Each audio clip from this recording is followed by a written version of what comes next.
Tadi kan Bapak juga sudah bercerita nih Iya. tentang pengalaman Bapak sewaktu masih kecil, terus pendidikan Bapak selama masih bersama dengan orang tua, sampai Bapak tumbuh menjadi seorang profesor lah yang bisa dibilang sampai saat ini gitu kan.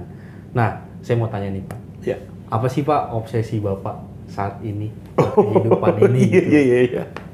Karena itu mungkin sangat penting ya. Betul. Jadi memang dulu saya obsesinya banyak ya, mau jadi ini, mau jadi itu gitu ya. Tapi sekarang kayaknya saya melihat apa ya, maksudnya ya udah terserah Tuhan ya mau bawa kita kemana. Jadi let the river flow ya. Maksudnya kita ngalir aja sama Tuhan, karena nggak bisa juga sih kita paksain ya. Kalau bukan itu memang sudah ditentukan Tuhan, sudah ditakdirkan Tuhan, atau sudah Tuhan sudah merancang kita gitu loh. Jadi akhirnya saya sekarang tuh lebih kepada mendingan ya udah, saya ada sesuatu apa saya kerjakan sebaik-baiknya. Jadi kalau terakhir waktu saya jadi profesor kan umur 40 tahun itu ya. Nah memang dibilang katanya profesor termuda ya, tetapi saya mengikut lomba dosen terbaik umur 43 tahun tuh. Jadi disitulah saya mendapatkan inspirasi di lomba itu. Jadi juri itu waktu itu nanya, untuk apa kamu jadi dosen? Buat apa kamu jadi dosen? Kenapa kamu jadi dosen? Memang kamu dosen apa? Apa ada hati kamu sebagai dosen? Passion kamu apa sebagai dosen? Jadi akhirnya saya menjawab tuh, karena saya ditolong oleh dosen, oleh guru saya dulu, jadi saya harus menolong orang lain. Jadi akhirnya jawaban saya itu waktu lomba dosen terbaik, saya harus menghasilkan 10 profesor, menghasilkan 100 doktor, 1000 S2 dan 10.000 S1. Jadi jawaban peserta lomba menurut juri ya, rata-rata umum-umum aja katanya, mencerdaskan kehidupan bangsa. Tapi ini Propoga jawabannya KPI katanya. Key Performance Indicator. Di atas rata-rata. Iya, indikator 10 profesor, indikator 100 doktor, indikator 1000 S2 dan indikator 10.000 S1. Itulah yang saya mau hasilkan dalam hidup saya ini seumur hidup saya sebagai profesor. Jadi itu mungkin yang jadi obsesi. Berarti muaranya tetap sama ya, mencerdaskan kehidupan Iya, bangsa padahal. Iya. Oke Pak.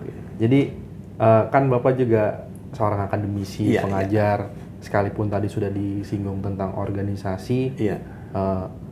Saya pengen tahu lagi nih Pak. Saya pengen lebih dalam lagi. Kenapa Bapak, Abang mendapatkan ikut dalam organisasi-organisasi yang cukup besar lah, cukup banyak.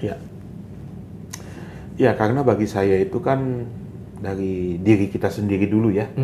Setelah itu masuk kepada saya dengan istri saya, kemudian saya dengan anak saya. Berarti kan dari individu masuk ke keluarga, dari keluarga masuk nanti ke rumah tangga ya, kemudian masuk ke tetangga kita, pekerjaan kita.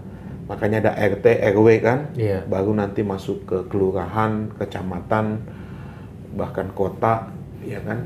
Nah misalnya kota Jakarta, Jakarta Selatan, ya kan, terus Pulau Jawa, akhirnya mendunia lah. Jadi akhirnya saya berpikir saya harus melakukan sesuatu hal yang sekecil mungkin, saya perbaiki. Setia dalam hal kecil, maka saya akan dipercayakan untuk hal yang besar. Jadi mungkin kenapa saya ikut organisasi itu karena saya pikir saya di lingkungan diri sendiri sudah saya beresin, di keluarga sudah beres, ya kan, ke orang lain juga sudah beres, maka saya masuk ke yang lebih besar lagi, skupnya organisasi. Nah, disitulah saya coba mau membawakan bagaimana kita mengasihi orang lain sama seperti mengasihi diri kita sendiri.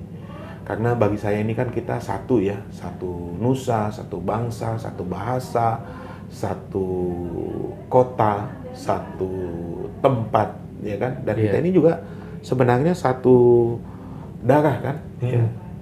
Karena saya ini suka donor darah, Bang. Ya, Timothy sama Justin. Jadi saya tuh ya itulah ya. Makanya saya bilang saya adalah tokoh persatuan, tokoh kerukunan. Kenapa? Karena saya suka menyatukan. Jadi kalau ada organisasi itu mungkin mau pecah atau seperti apa, saya coba satukan, Bang. Jadi itulah kenapa saya suka ikut organisasi. Saya mau ada kontribusi di organisasi itu supaya kita bisa bersatu, bersatu dalam hal perbedaan orang-orangnya, tapi kita bisa satukan untuk mencapai satu tujuan, seperti itu Bang.